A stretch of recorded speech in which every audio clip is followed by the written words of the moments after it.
نکاح ناممکن التفریق۔ مقدس مرکز کی انجیل اس کا 10 باب 1 تا 12 آیات تک۔ اور وہاں سے روانہ ہو کر وہ یہودیہ کے علاقے میں اور اردن کے پار آیا، اور پھر ہجوم اس کے پاس جمع ہو گئے، اور وہ اپنے دستور کے موافق پھر انہیں تعلیم دینے لگا۔ اور فریسی اس کے پاس آئے اور اسے آزمانے کے لیے اس سے پوچھا کہ کیا یہ روا ہے کہ مرد اپنی بیوی کو چھوڑ دے؟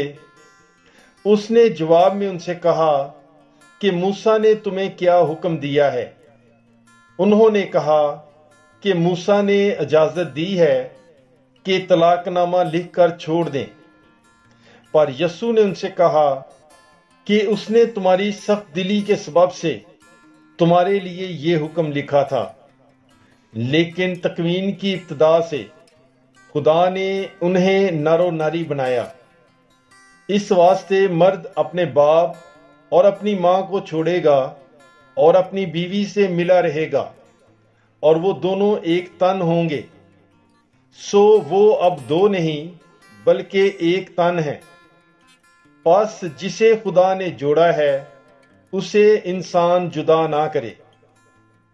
اور گھر میں اس کے شاگردوں نے پھر اس سے اس بات کی بابت پوچھا، اور اس نے ان سے کہا، جو کوئی اپنی بیوی کو چھوڑے اور دوسری سے بیاہ کرے تو وہ اس کے خلاف زنا کرتا ہے، اور اگر بیوی اپنے شوہر کو چھوڑ دے اور دوسرے سے بیاہ کرے تو زنا کرتی ہے۔ پاک کلام کے پڑھے اور سنے جانے پر خداوند کی برکت ہو، خدا کا شکر ہو۔ God bless you. Bible is life.